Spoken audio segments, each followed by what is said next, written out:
Welcome back to another episode of the Canon. I'm your host Terry. Today doing a season recap of season 4 of The Flash. So yeah, I was kind of sporadic with the recaps this season. Honestly, some of them are just so boring I didn't want to do. Sometimes I didn't have enough time. Actually, more than not, I missed the live show and then watched it to the day after. And then by that time, I was just like, I'll leave it, whatever. So, but we're here to talk about season as a whole, not just finale. I did see the finale, of course. Trust me, it wouldn't have been a great review anyway. But now that it's all over, let's step back and look at the whole season 4. Yeah, so I'm going to definitely rank the seasons, give some grades to each character, all that good stuff. But overall, I would just say the season was very uneven. I think most people are saying that. And I don't know if I would say it was uneven because it was pretty consistent to me. I would say it just was like, I don't know the word, but it lacked epicness. There was nothing real big about it. It was just kind of meh. Even though the stakes was the whole world like they usually are, it was just kind of meh. I mean, you didn't really fully realize the thinker. I don't think you fully realized any particular character. It just kind of was all thrown together. It felt like so. I did appreciate the humor. It was like, okay, season 3 was real emo, and we heard the fans. We're going to go the complete opposite direction. It's very Warner Brothers, what they do with the DC property and the movies. It was very much like, okay, we're reacting to what the fans say. Let's go the exact opposite. Not like take baby steps or gradually move there. It was like, let's just full 100% speed to the opposite end of the spectrum. And so out of season 3, we got this season where it was just overly light, overly jokey. And I still enjoyed it better than season 3, I would say, because it was very much like Deadpool, where you just throw as much paint against the wall and see what sticks. And so even though everything didn't hit, there was stuff that did hit and jokes that I enjoyed, moments I enjoyed. And I was telling my brother, I'm just like, if I'm going to be bored or unimpressed by the story, I'd rather have some laughs along the way than just feel, excuse me, oh my God, just huge yawn. But anyway, I'd rather have some jokes along the way than just feel like, this kind of sucks. So, yeah, that, it didn't work overall, but I still think it was a better route than last season. It just, they kind of went overboard. And I mean, what we've come to discover, that's just a fact, is these seasons are too long. With the advent of streaming and Netflix and Hulu and everybody else, we have come to realize that these seasons don't need to be 20-something episodes. 13 is good. 8 or 10 is even more better. So I just feel like we get too many filler episodes, too many things that don't advance the plot, and they're just kind of there to be there. Like, crossover notwithstanding. I'm not saying that beautiful. I'm welcome those. And that's the thing. You have time to do cool episodes with these heroes, find an obscure villain or do a cool storyline. But yet they choose to do filler episodes that are kind of lame. So, that happens every season. That's not particular to this season. It just, like, with a story that was kind of, oh, he's the thinker, he's smarter than us, we have no clue what he's doing.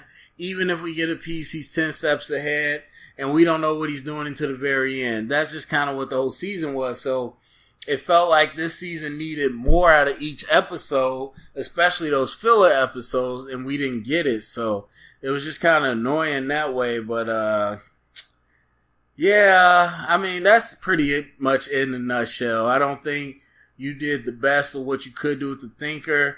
The whole using bodies and taking powers, it just, that went off the rails. Him as just the thinker was perfectly fine. fragile in his chair or not, he was perfectly fine. I think it just started going crazy after they start. Excuse me, another yawn. After they start collecting powers, but yeah, let's just get into the grades of the characters. I think that'd be a best way to dig into it. Starting with number 1, Barry Allen, the Flash. I mean, we had him come back within the first episode. He wasn't really himself, but once he came back, he was back, no issues. He was, for the most part, before the Thinker stuff really popped off, he was a much more improved version of Barry Allen. Or the Flash, I should say. He would not change time just out of emotion. He would not just rush into things without thinking about the surroundings. He was a very seasoned Flash. He wasn't the overpowered one with the Speed Force Flash that I was hoping for, like a future Flash version.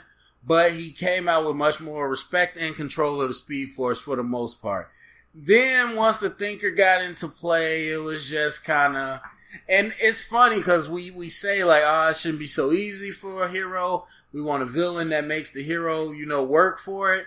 And they definitely made Barry look like, very inept against the Thinker. But at the same time, you just kind of wanted more from him. And I like him being a team player, but he defers too much for the Flash. The Flash should be able to do a lot of things. And so, that comes in spots. For the most part, though, he was the guy. He was the main hero. He did pretty well, for the most part. It felt like they need to advance him as Barry Allen in the Flash overall. He needs to get back to being a forensic expert. He needs to get back to doing stuff because once he hits the wall, like with the Thinker, it was just like, okay, what is Barry really doing besides running in circles? And so I don't ever want to feel that way again with the Flash. Overall, I would give Barry a B+. I think some of the stuff with him going to jail, with him accepting consequences, even though he knew he wasn't guilty, but some maturation with him, and I liked it. I like maturation with the Flash. I think we got more work to do, but I give him a B+. Let's see. Let's go to Cisco. Cisco got back to classic season 1 Cisco. They kind of overdo it with the references at this point. It's becoming too Deadpoolish, but it's still funny at spurts. He had a real good dynamic with Harry. Still has a great dynamic with Barry and Caitlin. Good dynamic with Gypsy. He brought the funny. The only thing I would say is that they didn't use him as a hero as much as he could. Like, you saw Reverb at Earth 2, and we know in the comics Vibes, and even Gypsy, he's supposed to be able to stop speedsters. And if you could stop speedsters, who are like the most powerful in this world, then you should be able to do more than what he was able to do against multiple people. There's a lot of times with Killer Frost and him, and like they just regulated them to the Star Labs when they could have been out there fighting, or it felt like, man, they really got vibe in there right now. And I feel like they just nerfed his powers down a little bit. So, but as a character, the performances were great, no complaints. I think they gave him a lot to do. Like you said, he's kind of the glue. He's with everybody. So I liked him doing that. I wish he was better as a hero. I give him an A-. Cisco was kind of back to form this year. Caitlin / Killer Frost started off as Killer Frost, kind of on her own path. Then ended up finding out she can control it. Then Killer Frost kind of was a good person. She didn't fall in love with nobody, I don't think, this year. She didn't fall in love with Ralph. And I was like, man, they really she gonna fall in love with Ralph after she fell in love with Julian, fell in love with Hunter Zolomon. It was just, I was like, are they really gonna do that? But she didn't fall in love with nobody. She kept it cool. She was smart as always. Definitely helped out times they needed. Killer Frost nerfed as well. I feel like she could be better. And then the whole storyline of her and Killer Frost bonding and becoming like friends is a little weird to me. I mean, it just happened abruptly. And there was time that we didn't see off screen, but it just kind of felt abrupt after what we saw, after what we saw from Killer Frost last season. But, you know, Caitlyn didn't have a whole bunch to do. I liked when she got the cold gun. That was kind of interesting, especially with the Earth 1 Leonard Snart being dead. I thought that was interesting, but they didn't play to that too much. So, I have to give Caitlyn a C+. Iris. Oh, Lord. If you listen to this, you already know. Iris, she should not have been the cat. She's not the leader. I mean, a lot of people pointed out she's not fit to be the leader. It ain't got nothing to do with her being a woman. It's just like, if anybody out of the group, Caitlyn could have been a leader before her. Definitely Cisco, Joe, whoever. She just kind of came out of nowhere. I've been saying this forever. They should make her a cop.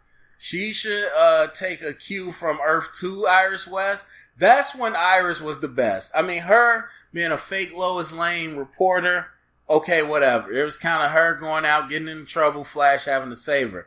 But when she was a cop, and she was pretty much like the dominant in the relationship in Earth 2, that's when I felt like Candace Patton really embodied what they're trying to get the spirit of Iris West. Because this Iris West doesn't have any training. I mean, yes, you know how to shoot a gun at some point, but it's not the same. And I felt like it wasn't just the confidence and attitude. It was like the background. When we were Earth 2, she's a chief or a detective or something, and you believe like she has the knowledge to handle people. And so I think if you would have introduced her going into a cop program, and then by the time you pop up on the end of the next season or the beginning of the next season, you could believe she had trained for months and months and got really good because she's determined and she's capable. And so you could believe she trained and became one of the best and learned from her dad. But they kept her as a leader, and it just did not work at all this whole season. I love her with Barry. I love their relationship. It's so tender. Candace is very, very fine. But as Iris, they tried to give her a lot to do, but it didn't make sense. I gotta give her a D. She's a D. I mean, it was not good this year. Let's see. Joe was out of it a lot more this season than any other season. But he was becoming a new father with Cecile, or another, father again with Cecile. And then he was helping the team out. Joe was kind of here or there. I mean, he doesn't have those moments with Barry because Barry's kind of grown. Iris is grown and they're together. So he don't mess with them while he was gone. His tender moments are with Cecile. And it's really well acted. It just doesn't serve a part of the season. Like, the whole, like, it always feels like we're stepping out of the box once we go to them, because we got all this crazy stuff going on, and we got to see how this relationship is with Joe and Cecile, who I love. It just didn't fit. So Joe didn't have a whole bunch to do this year. I'm gonna give him a C+. Then we got Harry, came back from Earth 2 because his daughter didn't like the way he was acting. Then he came back with Team Flash, ended up being obsessed with the Thinker, trying to be him, ended up going dumb, then kind of meet halfway at the end, and went to go back to Earth 2 with his daughter. I love it. I like his banter with what's his face, Cisco. They tried to make him funny like everybody else, but they did it in a way, and this is a complaint I had with Justice League, the movie, that it could be funny if you play Oppo with the serious character. He doesn't have to crack the jokes himself, but playing Oppo with a guy that's all gruffy, you could have jokes. And I thought they did that well, unlike Justice League, where they made Batman like a joke machine. And so I thought they did that well, even if it was too much. The Council of Wells, not a fan of that. The stuff with the daughter, it was good, but Harry was better in season 3. Much better in season 3. Wait, not season 3, season 2. Yes, when he first came, he was much better and effective and formidable. Now he's just kind of another punchline. So the obsession with the Thinker is natural because they're both smart. I like that. But yeah, at the end of the day, they didn't give him a whole bunch to do, especially once he got dumb. And so, I don't know, man. I love Tom Cavanaugh. He did a lot of different things, but I'm going to give him a C+ as well. And then who's left? Big Bad, the Thinker. Again, I like the actor. I thought he did great work. The story around it wasn't that great. I didn't like when they changed him to these random bodies. I wish he was still there. But when he came back, he was pretty good. I really liked the actor. But the character, it didn't really make much sense. I didn't like the character. I'm going to give him a C. And then you got Ralph Dibny. I love Ralph. He reminded me of Barney Stinson, one of my favorite TV show characters. And there was a lot of backlash. He's a douche and we don't like this. And I'm like, I love it. It's so many straight arrows with the, no pun intended, but it's so many straight arrows with Team Flash that you need a guy that's a good guy, but he's a little dirty. He's a little grimy. He goes to the strip club. You know, he might, pickpocket a couple things. I liked him and he was funny. And so I really loved Ralph. They did get uneven with him after the midway point. They tried to go like, oh, he's a full hero. Oh, but he's scared again. Oh, but this, and then he dies. And it was just kind of all over the place the second half with Ralph. But I think the show's better with Ralph in it. I think he brings out a side of all the characters. If he's isolated with anybody, he's going to bring out a different side to them because he doesn't have the goody two-shoes mentality that everybody else does. So I really enjoy him. I like the actor, the performance, even his arc. I like that he didn't, like the one episode, I think it was with the toy maker's son, not the toy maker, what is that dude name? Mark Hamill, he played, I can't remember his name, but his son and his mom, that was a sucky episode, but that was the whole episode where it's like Ralph learns to be a hero and learns what it means to be a hero and to sacrifice and not be scared. And I was afraid they were just going to turn him into the Flash after that. But he still had his kind of griminess about him throughout the season. And I hope they bring it back. And I think it makes everybody more fully dimensional when he's interacting with them. So I really enjoy Ralph. He's a pleasant surprise. I give him a B+. And I think that's everybody. The main character, I mean, you got Cecile, you got Wally was there for a little bit. You got the Thinker's wife. I can't remember her name.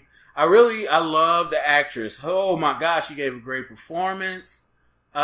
When we found out her backstory wasn't super believable, but I think she did pretty well throughout the season. So anyway, as far as ranking them, season 1's number 1. It was great. I still can't believe this, but season 2 is number 2. After seeing that, we were all like, oh, it's going to be much better to come than this. But no, it was number 2. I would say season 4 is number 3 and season 3 is number 4. I still, season 3 Sabotage is trash. So I like this a little better because it was more fun. But anyway, that's enough. My voice is going out. Go to the comment section. Let me know what you thought about season 4 of The Flash. Thumbs up, subscribe, share it around, get the convo started. And remember, if you heard it here, it's official canon.